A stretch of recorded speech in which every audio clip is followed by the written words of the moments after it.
When was the last time you ever heard of that? That was the sharing thing, though, before iTunes came along. That's where you could actually download stuff. And then there was Napster. James Comey included the phrase grossly negligent in early drafts. You've heard about this, right? In his 2016 statement regarding Hillary Clinton and her use of private email setups. Senator Chuck Grassley of Iowa obtained from the FBI that draft of the statement back May 2nd, 2016. In it, Comey wrote these passages.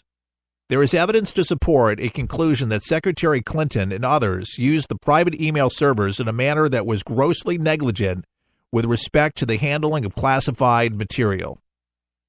Similarly, the sheer volume of information that was properly classified as secret at the time it was discussed on email, that is excluding the up-classified emails, supports an interference that the participants were grossly negligent in their handling of that information. Grossly negligent. You did hear that. Comey later changed that statement when he delivered his final assessment in the case.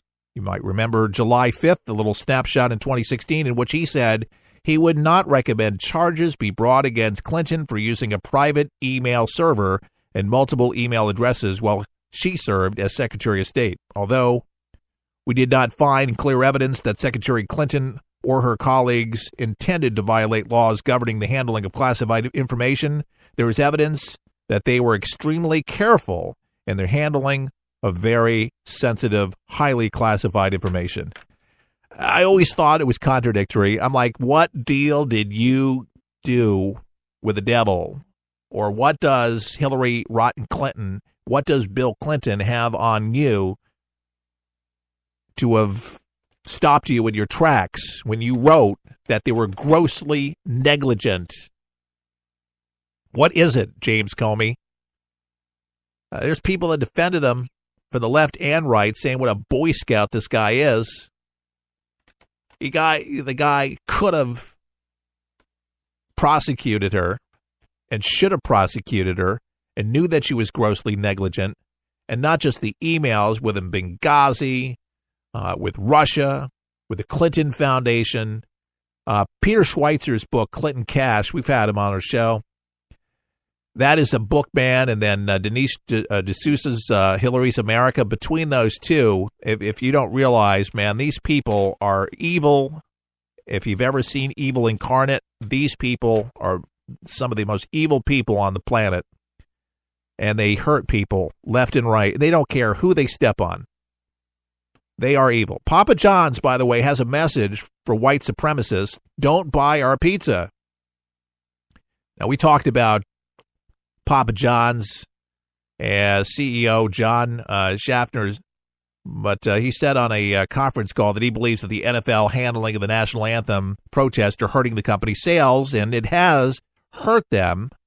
He says the NFL has hurt us, but by not resolving the current debacle of the players and the owners' satisfaction.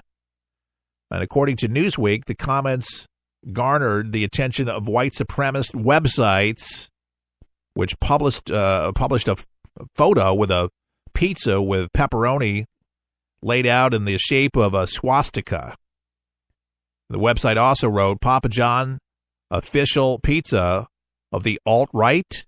Papa John's shout down the suggestion in a statement sent to Newsweek. We condemn racism in all forms and any and all hate groups that support it. Papa John's senior director of public relations, Peter Collins, said, we do not want these individuals or groups to buy our pizza. White supremacists don't buy Papa John's pizza. Anybody that's racist, don't do it. We condemn racism in all forms and any and all hate groups that support it.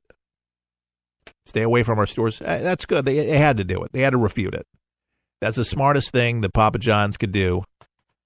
And see, it's amazing how that these white supremacists are hanging on to some of the tried and true conservatism and kind of hanging on, leeching onto it And I'm glad that he condemned it, because there's a lot of liberals that automatically say that you're this, as they are saying, white supremacist or racist because of you being against those that are kneeling during the national anthem, because if you don't support the players that are kneeling or fist bumping, then you must be one of them. And unfortunately, white supremacists are jumping on the opportunity to associate with them one way or another. And I think it was fast. And I think it was a very wise decision that we got Papa John's to be able to jump in and help stop them in their tracks. And I think they need to continue pounding the drum, saying, we're not part of this at all. And I think more conservatives need to distance themselves from the alt-right and say, no, we're not part of you. We don't support what you're doing. This is not America. This is the reason why we're so segmented, because of people like you. We have to fight that evil, and we need to do it daily. But you have to be aware of these news stories. I say support Papa John's. Otherwise, if you're not any of those, enjoy Papa John's pizza. By the way, the recipe is absolutely delicious.